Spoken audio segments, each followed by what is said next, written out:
Hello भाई, नमस्कार। कैसे हो सभी? बढ़िया। Unacademy Haryana exam YouTube channel पर आप सभी का स्वागत है।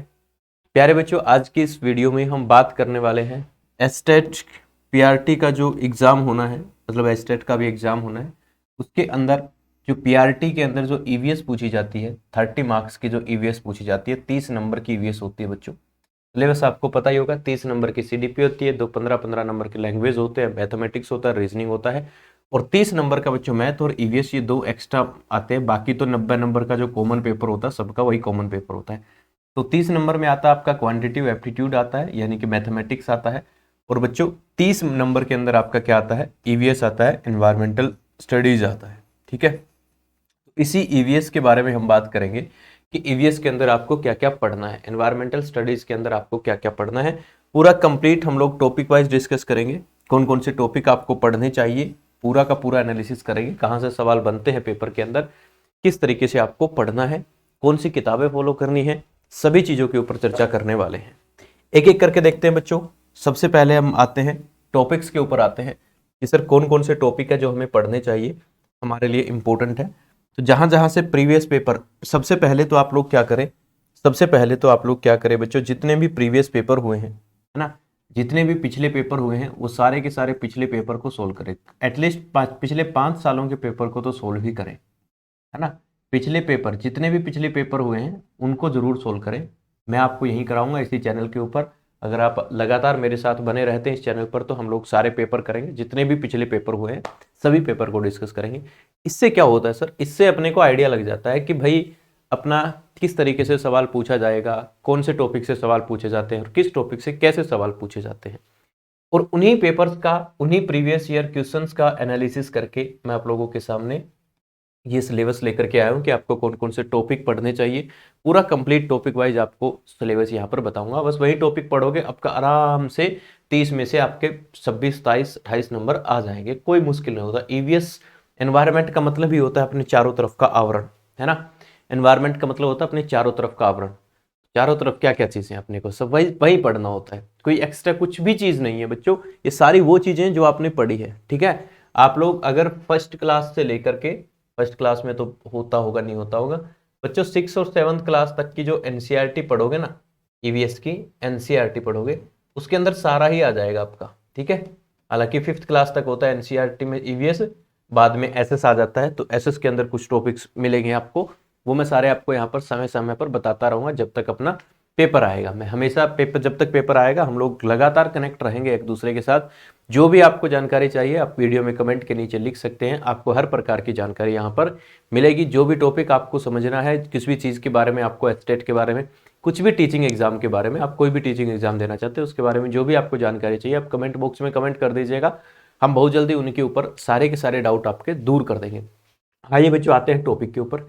सबसे पहले बच्चों अपने को इकोसिस्टम और इकोलॉजी के बारे में जानना है। इकोसिस्टम होता है बच्चों परिस्थितिकी तंत्र, ठीक है, परिस्थितिकी तंत्र, परिस्थितिकी तंत्र, इकोसिस्टम। इकोसिस्टम के बारे में आपको जानना है कि हमारा इकोसिस्टम क्या होता है, पता है? इकोसिस्टम होता है सर हमारे, हमारा, हम लिविंग ऑर्गेनिज्म है, हमारा और हमारे आसपास की जो चीजें हैं इनके साथ क्या इंटरेक्शन है ना। हम, हमारा और हमारे आसपास की चीजों के साथ आपस में क्या संबंध है, इसके बारे में स्टडी करना है। और इसके बारे में जो स्टडी करते हैं उसे बोलते हैं इकोलॉजी। तो इन चीजों के बारे में आपको पढ़ना है। जो जो टर्म है, इकोलॉजी के फादर कौन है, इकोसिस्टम कितने प्रकार के होते हैं, इकोसिस्टम के अंदर कौन डिकम्पोजर है, कौन प्रोड्यूसर है, कौन खाना बनाता है, कौन खाना बिना खाने के लिए दूसरे जीवों पर निर्भर रहता है, इन सभी चीजों के ऊपर बारे में आपको चर्चा करनी है। आपको फूड चेन पढ़ना है इकोसिस्टम के अंदर, है ना। इकोसिस्टम के अंदर आपको फूड चेन पढ़ना है। फूड चेन के साथ बच्चों, इकोसिस्टम में आपको food chain, food chain, food chain के साथ बच्चों आपको फूड वेब, है ना। फूड चेन और फूड वेब से भी सवाल आते हैं। फूड चेन से बहुत बार सवाल आता है। भोजन आहार श्रृंखला बोलते हैं इसको हिंदी में, ठीक है। मैंने हिंदी और इंग्लिश दोनों में लिखे हैं सारे के सारे। आहार श्रृंखला बोलते हैं। आहार श्रृंखला मतलब आपको दे देगा, आपको दे देगा कि भाई कोई जीव है, उसके पास इतनी एनर्जी है, ठीक है, तो बताओ उत्पादक के पास कितनी ऊर्जा होगी। तो एनर्जी फ्लो जो रूल है, एनर्जी फ्लो, ऊर्जा का जो प्रवाह होता है, इसमें 10% रूल जो है लिंडमैन ने दिया था, इसके बारे में आपको समझना है। इसकी आप प्रैक्टिस करोगे, 8-10 क्वेश्चन प्रैक्टिस करोगे, आपको सब समझ में आ जाएगा। इसके बाद बच्चों वेरी इंपॉर्टेंट टॉपिक है ग्लोबल वार्मिंग। ठीक है, ग्लोबल वार्मिंग वैश्विक तापन। हमारे एनवायरमेंट का जो टेम्परेचर है, हमारे वायुमंडल का जो टेम्परेचर है बच्चों लगातार बढ़ रहा है, जिसे ग्लोबल वार्मिंग कहते हैं। इसके पीछे कौन रिस्पॉन्सिबल है? तो बच्चों इसके पीछे रिस्पॉन्सिबल है ग्रीन हाउस इफेक्ट, हरित ग्रह प्रभाव। हमारे एनवायरमेंट के अंदर बहुत सारी ग्रीन हाउस गैसेज हैं, उन गैसेज के एग्जाम्पल क्या क्या है वो आपको याद रखने हैं। कौन सी गैस ज्यादा ग्रीन हाउस इफेक्ट करती है, कौन सी गैस कम ग्रीन हाउस इफेक्ट करती है ना। ये ग्रीन हाउस इफेक्ट की वजह से ही हमारा वैश्विक तापन हो रहा है, ग्लोबल वार्मिंग हो रहा है। ग्लोबल वार्मिंग का कारण, ग्लोबल वार्मिंग से होने वाले नुकसान, ग्लोबल वार्मिंग से कैसे बचा जा सकता है, इन सभी चीजों के बारे में आपको पता होना चाहिए। ठीक है, उसके बाद पोल्यूशन। पोल्यूशन भी बहुत इंपॉर्टेंट टॉपिक है। जितने भी प्रकार के पोल्यूशन है, पोल्यूशन यानी कि प्रदूषण, प्रदूषण मतलब हमारे एनवायरमेंट के अंदर जो भी चीज है उसके अंदर जो उसको नुकसान पहुंच रहा है उसे प्रदूषण कहते हैं। प्रदूषण हर चीज में हो सकता है सर। प्रदूषण, वायु प्रदूषण से सवाल आते हैं, जल प्रदूषण से सवाल आते हैं, मृदा प्रदूषण से सवाल आते हैं, नॉइस पोल्यूशन, ध्वनि प्रदूषण, ई वेस्टेज, ये सारी की सारी चीजें बच्चों क्या क्या प्रदूषण है, इन प्रदूषण को फैलने का रीजन क्या है, ठीक है, कैसे फैलते हैं ये, है ना, फैलने के दुष्परिणाम क्या निकलते हैं और इनको कैसे रोका जा सकता है। तो जितने भी प्रकार के पोल्यूशन है आपको सभी पोल्यूशन के बारे में जानना है कि कौन सी गैसों से ज्यादा पोल्यूशन होता है, कौन सी चीज ऐसी है जो कम पोल्यूशन है, कहां से पोल्यूशन पोल्यूटेंट निकलते हैं, जो प्रदूषण फैलाते हैं ना, जो प्रदूषण फैलाने वाले प्रदूषक होते हैं वो कहां से निकलते हैं, इन सब के बारे में। इसके बाद बच्चों सबसे इंपॉर्टेंट है बायोडाइवर्सिटी, जैव विविधता, कि जैव विविधता क्या होती है, जैव विविधता केंद्र कहां है, कहां सबसे अधिक जैव विविधता है, जैव विविधता कहां अधिक पाई जाती है, कहां कम पाई जाती है, क्या कारण है। ठीक है, और जितने भी दुनिया के अंदर बायोडाइवर्सिटी के भारत के अंदर हॉटस्पॉट है, 4 हॉटस्पॉट है भारत के अंदर, उनका पता होना चाहिए कहाँ है। दुनिया में सबसे अधिक बायोडाइवर्सिटी कहाँ है, दुनिया का सबसे बड़ा हॉटस्पॉट बायोडाइवर्सिटी का कहाँ है, जैव विविधता का कहाँ है। उसके बाद बच्चों सोलर सिस्टम, हमारा जो सौर मंडल है, सूरज है इसके अंदर, बाकी के सारे प्लेनेट है, ग्रह है, पृथ्वी है, शुक्र है, मंगल है, बृहस्पति है, शनि है, इनकी क्या क्या विशेषताएं हैं, इनके बारे में आपको कोई ज्यादा डीप नहीं, आपको सिर्फ बेसिक जानकारी चाहिए, है ना, ज्यादा डीप नॉलेज नहीं चाहिए, बेसिक जानकारी। जिस तरह पृथ्वी के नजदीक कौन है, सबसे गर्म कौन है, सबसे ठंडा कौन है, किस पे जीवन संभव हो सकता है, इसके किसके सबसे ज्यादा उपग्रह है, इस तरह के सवाल यहाँ से बन सकते हैं। इसके बाद बच्चों अगला जो टॉपिक है इसके अंदर हमारे वायुमंडल, जलमंडल और स्थलमंडल के बारे में हमें बात करनी है। वायुमंडल की कौन कौन सी लेयर है बच्चों, ठीक है, वायुमंडल में कौन कौन सी परतें हैं, ठीक है, उनके बारे में बात करनी है, किसकी क्या खास बात है उसके बारे में। वायुमंडल, जलमंडल, पानी के अंदर क्या क्या चीजें रहती है ना, इसके अंदर हाइड्रोस्फीयर, पानी के अंदर क्या क्या चीजें हैं, किस तरीके से उनके अंदर जीवन चलता है। और स्थलमंडल हमारी धरती, धरती के ऊपर क्या क्या हो रहा है। उसके बाद बच्चों हम आगे बढ़ते हैं, नेक्स्ट आता है हमारा क्लाइमेट और जलवायु। बच्चों मौसम और जलवायु, मौसम और जलवायु के बारे में आपको पता होना चाहिए कि हमारा जो क्लाइमेट हो रहा है वो किस तरह का क्लाइमेट है ना, हमारी इंडिया के अंदर किस जगह पर कैसा क्लाइमेट है, और उस क्लाइमेट के हिसाब से बच्चों वहां पर किस प्रकार की खेती की जाती है, खेती क्या होती है, फसलें कितने प्रकार की होती है, कौन सी फसल क्या काम आती है, किस एरिया में कौन सी फसल बोई जाती है। यहाँ से थोड़े मोटे सवाल, ये भी आपको कोई ज्यादा हाई डीप नॉलेज नहीं बच्चों, इसका भी आपको ना बेसिक नॉलेज चाहिए, है ना। क्लाइमेट, मौसम में किस प्रकार से चेंज हो रहा है, क्लाइमेट चेंज की वजह से क्या क्या नुकसान हो रहे हैं, फसलों को क्या नुकसान हो रहे हैं, हम एनिमल्स को क्या नुकसान हो रहे हैं, जीव जंतुओं को क्या नुकसान हो रहे हैं। उसके बाद बच्चों ट्रांसपोर्टेशन, परिवहन, किस प्रकार ट्रांसपोर्टेशन किया जाता है, संचार, कम्युनिकेशन किस प्रकार से किया जाता है, इसके बारे में भी आपको ज्यादा डीप नॉलेज नहीं, बेसिक नॉलेज चाहिए, ज्यादा इंपॉर्टेंट टॉपिक नहीं है। ह्यूमन हेल्थ, मानव स्वास्थ्य, मानव स्वास्थ्य के बारे में थोड़ी बातें, ठीक है। मानव स्वास्थ्य में मतलब जिस तरह से हम बात करते हैं न्यूट्रिशन की, पोषण की बात करते हैं, पोषण के अंदर आते हैं हमें क्या खाना चाहिए या हम भोजन में क्या खाते हैं, ठीक है, पेड़ पौधे किस तरीके से भोजन करते हैं, हम एनिमल्स किस तरीके से भोजन करते हैं, ठीक बात है, हम भोजन के रूप में क्या खाते हैं, कौन सी चीज हमें एनर्जी देती है, कौन सी चीज बीमारियों से बचाती है, कौन कौन से विटामिन है, विटामिन के साइंटिफिक नेम क्या है, ठीक है, कौन सा प्रोटीन हम खाते हैं, कौन से कार्बोहाइड्रेट हम खाते हैं, ठीक है, पेड़ पौधे में किस प्रकार का भोजन होता है, हमारे अंदर कौन से मिनरल होते हैं, जिस तरह लोहे की कमी से एनीमिया रोग हो जाता है, लोहा अपने को कौन से भोजन से मिलता है, किसके अंदर लोहे की प्रचुर मात्रा होती है, हमारे रक्त में लोहे का क्या काम होता है, कैल्शियम कहाँ से आता है, कैल्शियम का क्या काम है। तो हमारे स्वास्थ्य से संबंधित जितनी भी बातें हैं बच्चों, हमारे पोषण से संबंधित जितनी बातें हैं कि हमें क्या खाना चाहिए, क्या नहीं खाना चाहिए, किस चीज़ों के क्या नुकसान होते हैं, क्या फायदे होते हैं, हमें प्रोटीन ज़्यादा खाना है तो हमें कौन सी चीज़ ज़्यादा खानी चाहिए, है ना। अगर हमें कार्बोहाइड्रेट ऊर्जा ज़्यादा चाहिए तो कौन सी चीज़ ज़्यादा खाना चाहिए। फैट ज़्यादा ऊर्जा देता है लेकिन फिर भी हम कार्बोहाइड्रेट से ज़्यादा ऊर्जा लेते हैं। इन सभी चीज़ों के बारे में जो भी हमारे स्वास्थ्य से संबंधित जितनी भी बातें हैं सभी, इसके अलावा बच्चों जितने भी ह्यूमन डिजीज हैं, मानव रोग के अंदर बच्चों अलग अलग प्रकार के रोग आते हैं। मानव रोग के अंदर हमारे वो डिजीज भी आते हैं जो किसी की डेफिशिएंसी से होते हैं, है ना, किसी भी चीज़ की कमी से होने वाले रोग होते हैं।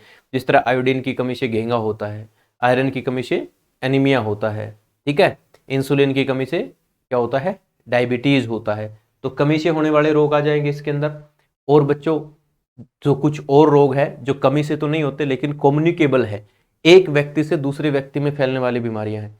उसमें कुछ बीमारियां जो बैक्टीरिया के द्वारा फैलती है, जीवाणुओं के द्वारा फैलती है ना। जिस तरह हैजा है, जीवाणुओं के द्वारा फैलती है। हैजे से कैसे बचा जा सकता है, इस तरह के प्रश्न अपने पेपर में पूछे जा सकते हैं, है ना।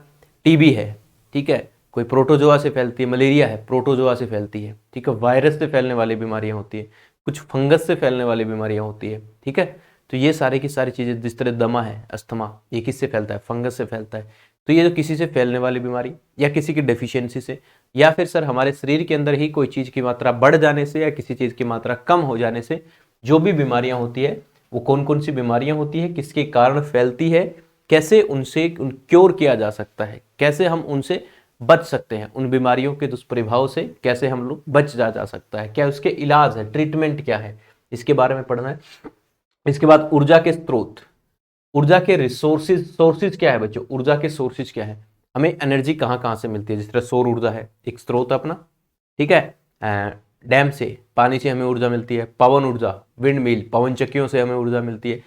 सूरज से नाभिकीय ऊर्जा होती है। तो ऊर्जा के जितने भी सोर्सेज है आपको वो सारे के सारे पढ़ने हैं। बेसिक साइंस, थोड़ा बहुत आपको साइंस के बारे में जानना होता है, करंट वगैरह क्या होता है, प्रकाश क्या काम करता है, थोड़ी सी मतलब बेसिक सी साइंस जो नॉर्मली जनरली आपको आनी चाहिए, वही सारी यहाँ पर पूछी जाती है। ओजोन डिप्लेशन, ओजोन लेयर कहाँ है, ओजोन लेयर का निर्माण कैसे होता है, ठीक है। और ओजोन लेयर में जो डिप्लेशन, ओजोन लेयर में जो छेद हो रखा है, ओजोन का जो ह्रास है, उसका कारण क्या है ना। ओजोन डिप्लेशन, ओजोन ह्रास का कारण क्या है, ओजोन के अंदर क्यों डिप्लेशन हो रखा है, ओजोन में जो छेद हुआ है उसकी किसी वजह से हुआ है, कहाँ पर हुआ है, कितना बड़ा हुआ है, क्या नुकसान है, क्या फायदे हैं, ओजोन के क्या नुकसान है, क्या फायदे हैं, ओजोन क्या काम करता है, कहाँ पर पाया जाता है, कैसे बनता है, सब चीजों के बारे में आपको पता होना चाहिए। बहुत ही इंपॉर्टेंट पार्ट है ओजोन वाला। उसके बाद बच्चों प्राकृतिक संसाधन, है ना, नेचुरल रिसोर्सेज, प्राकृतिक संसाधन। भाई हमारे पास जिस तरह वन है, वन क्या है, प्राकृतिक संसाधन है, ठीक है। पानी क्या है, प्राकृतिक संसाधन है। तो ये प्राकृतिक संसाधन कौन से हैं, इनको हम खत्म होने से कैसे बचा सकते हैं, किस तरह से इनका उपयोग करना चाहिए, इन सभी चीजों के बारे में पढ़ना है बच्चों, ठीक है। इसके अलावा कह रहा है इंपोर्टेंट ग्रासलैंड, प्रमुख घास के मैदान कौन कौन से बच्चों, है ना, सवाना घास का मैदान है, पनामा घास का मैदान है, ये पढ़ने हैं। इसके अलावा बच्चों यहाँ पर लिखा नहीं हुआ रामसर साइट, है ना, रामसर साइट से सवाल बन सकते हैं बच्चों। पिछली बार ही मतलब अपने भारत के अंदर पिछले साल तक ही अपने 75 रामसर साइट हो चुकी है, नई बहुत सारी रामसर साइट ऐड हुई थी। रामसर साइट को बोलते हैं नम भूमि बोलते हैं, वेटलैंड साइट बोला जाता है, दलदल वाली भूमियां बोली जाती है, ठीक है। लगातार इन भूमियों का क्या हो रहा है, उत्थान हो रहा है, बहुत नई नई वेटलैंड साइट बन रही है, ठीक है, घोषित हो रही है। अब इनके फायदे क्या है, क्यों वेटलैंड साइट बनाया जाता है, क्यों दलदल भूमि, नमी भूमि बनाई जाती है, क्या फायदे होते हैं, इन सभी के बारे में, कहाँ पर है, कौन से स्टेट में कितनी है, हरियाणा में कितनी है, यूपी में कितनी है, सबसे ज्यादा कहाँ है, तमिलनाडु में कितनी है, राजस्थान में कौन सी बनी है, ठीक है। इसके अलावा बच्चों आता है भारत के प्रमुख वन्य जीव अभ्यारण्य, वाइल्ड लाइफ सेंचुरीज और नेशनल पार्क, ठीक है, और टाइगर रिजर्व, इन सभी के बारे में पता होना चाहिए। अभी राजस्थान में जिस तरह रिसेंटली एक टाइगर रिजर्व बनाया है, ठीक है ना, तो अभी रिसेंटली कौन कौन से बन रहे हैं, है ना, अभी रिसेंटली करंट के अंदर किसको बनाया है, किसको किसके अंदर जोड़ा गया है ना, किसको अभी बाघ जो टाइगर वाइगर आए थे अभी आए थे थोड़ा सा रिसेंटली, मतलब इसके बारे में, इन्वायरमेंट के बारे में हल्का सा करंट आपको पता होना चाहिए, बस बेसिक नॉलेज होनी चाहिए, ज्यादा डीप चीजें नहीं चाहिए इसके अंदर। ऐसा नहीं कि भाई साहब हम इसी के पीछे पड़े रहे, नहीं, ऐसा बिल्कुल भी नहीं चाहिए भाई। मतलब कहने का मतलब यह है कि अगर आप हर रोज डेली 1 घंटा पढ़ते हैं ना भाई, अगर आप लोग डेली 1 घंटा पढ़ते हैं, अपने बिहाफ पे 1 घंटा पढ़ते हैं, क्लास वलास सब कुछ मिला के हर रोज अगर आप 1 घंटा पढ़ते हैं ना ईवीएस, तो मैं कहता हूँ आपके पेपर तक ना 1 ही घंटा पढ़ना है, मतलब पूरा दिन लगाना ही नहीं है, 1 घंटा पढ़ते हैं ना हर रोज 1 घंटा, बहुत ज्यादा हो जाएगा भाई साहब। मैं कह रहा हूँ पेपर में भाई साहब 28 नंबर आ जाएंगे 30 में से, रोज 1 ही घंटा पढ़ते हैं तो पेपर पास है, कोई चक्कर ही नहीं है इसमें, कोई खेल नहीं है। और इसके अलावा सीटेट वाईटेट देना है आपको, आगे केवीएस देना है, बहुत सारी चीजें होती है बच्चों। जहां जहां ईवीएस पूछे जाते हैं रीट देना है, हर जगह काम आएगा। एक बार पढ़ो, ऐसे पढ़ो कि हमें बार बार पढ़ना ना पड़े। जिस तरह कहीं मान लो कुछ चीज ऐड हो गई, जिस तरह केवीएस के अंदर कुछ सिलेबस ऐड हो गया था, ठीक है, सीटेट के अंदर कुछ चीजें अलग होती तो अलग वाली चीज पढ़ लो। लेकिन रीट है, रीट में कुछ थोड़ी चीजें अलग होती है, सीटेट के जैसा ही होता है रीट, तो वहां वो चीजें दोनों जगह काम आ जाएगी। तो आपको हर सारा एरिया कवर करना है ना भाई, है ना। उसके बाद बच्चों पर्यावरण से संबंधित आंदोलन, कहां कहां आंदोलन हुए थे, ठीक है, अमृता देवी बिश्नोई वाला जो बिश्नोई आंदोलन था, ठीक है, और सुंदरलाल बहुगुणा द्वारा चिपको आंदोलन जो चलाया गया था। जगह जगह पर्यावरण को लेकर के आंदोलन चले थे, पर्यावरण को बचाने के लिए अलग अलग नेताओं के नाम उसमें आपको याद रखने हैं। कुछ नहीं है, सारे 10 एक मिला के 10 एक नेता होंगे, है ना, करवा दूंगा मैं, चिंता मत करो। आगे बच्चों पर्यावरण से संबंधित राष्ट्रीय और अंतर्राष्ट्रीय सम्मेलन, पर्यावरण को बचाने के लिए बच्चों, पर्यावरण को बचाने के लिए हमारे नेशनल लेवल के ऊपर और अंतर्राष्ट्रीय लेवल के ऊपर तरह तरह के सम्मेलन होते रहते हैं बच्चों, ठीक है, तरह तरह के सम्मेलन होते रहते हैं, समिट्स होती रहती हैं, अलग अलग देशों के लोग या अलग अलग देश हमारे इस के अंदर एक साथ आते हैं पर्यावरण को बचाने के लिए। तो वो किस तरीके से काम करता है, कहां पर हुआ, कौन कौन से इंपॉर्टेंट है, जिस तरह ओजोन परत को बचाने के लिए कौन सा हुआ था, ठीक है, मॉन्ट्रियल प्रोटोकॉल किसके लिए था, क्योटो प्रोटोकॉल किसके लिए था। तो ये सारे अंतर्राष्ट्रीय सम्मेलन हुए थे, है ना। अभी G20 हो रहा है भारत के अंदर, ठीक है, तो इन सभी सम्मेलन के बारे में पता होना चाहिए। उसके बाद बच्चों पर्यावरण से संबंधित राष्ट्रीय और अंतर्राष्ट्रीय पुरस्कार, पर्यावरण से संबंधित कौन कौन से पुरस्कार दिए जाते हैं, अंतर्राष्ट्रीय लेवल पर कौन कौन से पुरस्कार दिए जाते हैं, और नेशनल लेवल के ऊपर कौन कौन से पुरस्कार। भारत पर्यावरण संबंधित सबसे बड़ा पुरस्कार अमृता देवी बिश्नोई पुरस्कार है। पहले राजस्थान और एमपी गवर्नमेंट ने इसको राज्य पुरस्कार बनाया था, फिर भारत सरकार ने इसको राष्ट्रीय पुरस्कार घोषित कर दिया। तो जितने भी पुरस्कार दिए जाते हैं बच्चों, इंदिरा गांधी प्रियदर्शनी पुरस्कार है, इससे पहले पेपर में पूछा भी गया था एचएसएससी के अंदर, है ना। तो जितने भी पुरस्कार है ये आपके लिए इंपॉर्टेंट है। इसके अलावा बच्चों पर्यावरण से संबंधित जितने भी दिवस है, भाई पर्यावरण दिवस कब मनाया जाता है, वन दिवस कब मनाया जाता है, जल दिवस कब मनाया जाता है, तो ये सारे के सारे बच्चों जितने भी डे आपके मनाए जाते हैं ये सारे के सारे, तो ये मैंने आपको 24 टॉपिक्स बताए हैं। इन 24 टॉपिक्स को आपको अगर अच्छे तरीके से आप पढ़ लोगे तो भाई आपका कुछ ज्यादा नहीं कह रहा मैं, आपको कितना टाइम लग जाएगा इन सभी टॉपिक्स को पढ़ने में। आपको भाई साहब मैं कह रहा हूं सारे टॉपिक्स को पढ़ने में ना, अच्छे तरीके से पढ़ने में आपको अगर थोड़ा थोड़ा भी पढ़ते हैं तो 45 दिन लगेंगे भाई, है ना, 45 डेज लगेंगे। सभी टॉपिक्स 45 दिन के अंदर आप आराम से पढ़ देंगे, तसल्ली से पढ़ देंगे, है ना। और भाई ऊपर वाले 15 दिन ये मान लो कि आप 15 दिन इसकी प्रैक्टिस करते हो, ठीक है, 15 दिन इनकी प्रैक्टिस करते हो तो 45 और 15 हो जाते हैं बच्चों 60। तो 60 ही दिन का होता है। 60 दिन में हर वो बच्चा, सभी के लिए नहीं कह रहा मैं, 8 दिन में सभी के लिए कह रहा हूं, 60 दिन में हर वो बच्चा जैसे एक ईवीएस का कुछ भी नहीं आता, पर्यावरण के बारे में कुछ भी नहीं पता, जिसको ये लगता होता है कि सर मेरे से तो ना 30 में से ना 5 ही क्वेश्चन मुश्किल से ठीक होते हैं, हालांकि ऐसा कोई होता नहीं है। तो ना भी पढ़े ना तो भी 10-15 क्वेश्चन तो आराम से ठीक करता है, ना भी पढ़े, कुछ पढ़ा ही नहीं है, ऐसे ही दे दिया तो 10-12-15 क्वेश्चन तो आराम से ठीक कर देते हैं, है ना। तो हमें 30 में से बच्चों 30 के 30 क्वेश्चन ठीक करने हैं, और 30 के 30 क्वेश्चन करने के लिए मैं ये नहीं कर रहा आपको पूरी तरह से आपने अपने आप को इसी में झोंक देना है, आपको बस यही पढ़ना है, 30 नंबर की बात है, नहीं भाई, बाकी चीजें पढ़ो, आराम से पढ़ो, तसल्ली से पढ़ो। मैं कह रहा हूं बस अपना रेगुलर बने रहो, है ना, रेगुलर बने रहो, चीजों के साथ में टच में रहो। आप लोग चाहते हैं तो बच्चों मैं प्रीवियस ईयर पेपर या फिर एमसीक्यूज की क्लास जो है वो यूट्यूब पर लाइव कर दूंगा। अगर इफ़ यू वांट, आप चाहते हैं तो कमेंट बॉक्स में कमेंट कर देना, जिससे क्या होता है बच्चों हम लोग रेगुलरिटी बन जाती है, हम लोग एक कनेक्टिविटी के साथ जुड़े रहते हैं भाई, है ना।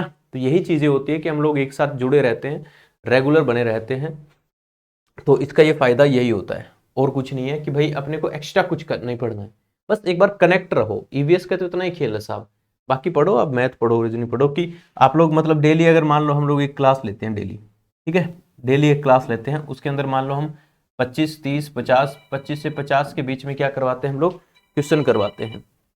25 से 50 के बीच में हम लोग क्या करवाते हैं, मान लो क्वेश्चन करवाते हैं, ठीक है। तो बस डेली इन क्वेश्चंस को पढ़ो, इनसे रिलेटेड जो भी बातें होती है वो अपने आप ही माइंड में आ जाती है, कोई ज्यादा सीरियस लेके पढ़ने का नहीं होता ईवीएस, है ना, बिल्कुल फ्रीली माइंड होता है, टेंशन फ्री पढ़ने का होता है ईवीएस, ठीक बात है ना।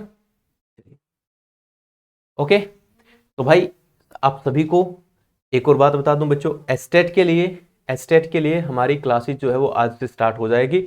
रेगुलर बेस के ऊपर क्लासेस चलेगी आपकी हर रोज, CDP, EVS, Hindi, English, math, reasoning, Haryana G K सारी classes Unacademy Haryana exam YouTube channel पर चलेगी। तो बच्चे जो पहली बार आए हैं वो चैनल को सब्सक्राइब करें, वीडियो को लाइक करें, है ना, और अच्छी वीडियो लगे तो बाकी बच्चों के साथ शेयर भी करें। अगर आप कोई भी बैच लेना चाहते हैं अनअकैडमी के ऊपर तो आप, कूपन कोड है मेरा मनदीप कूपन कोड आप इस्तेमाल करते हैं तो आपको क्या होगा बच्चों, इसमें एक्स्ट्रा डिस्काउंट मिल जाएगा। क्या होता है, अगर आप कूपन कोड मनदीप इस्तेमाल करते हैं तो बच्चों आपको कुछ एक्स्ट्रा जो भी डिस्काउंट हमारे अनअकैडमी के ऊपर क्या होता है, डिस्काउंट चलते रहते हैं, कभी 20% डिस्काउंट, कभी 25% डिस्काउंट। तो डिस्काउंट के लिए आपको कूपन कोड मनदीप लगाना है। इसके अलावा आप अगर साइंस स्पेशल बैच लेना चाहते हैं तो साइंस स्पेशल बैच है मात्र 199 रुपीज़ में। ये भी कूपन कोड लगाएंगे तो आपको 159 रुपये में पड़ेगा, है ना। ये भी ले सकते हैं। ग्रुप डी का बैच हमारा चल रहा है, वो भी ले सकते हैं। और एस्टेट का हमारा जो फ्री आपकी यूट्यूब पे क्लासेज है वो भी स्टार्ट हो चुकी है, मान लो मतलब यहीं से स्टार्ट हो चुकी है आपकी। ये पहली ही क्लास है, ऐसे मान लो कि हम लोगों ने सिलेबस डिस्कस किया है। अब आगे हम लोग इससे रिलेटेड पर्सन या जो भी चीज़ें हम लोग पढ़ेंगे। चलिए फिर भाई, thank you so much, bye bye, tata, God bless you.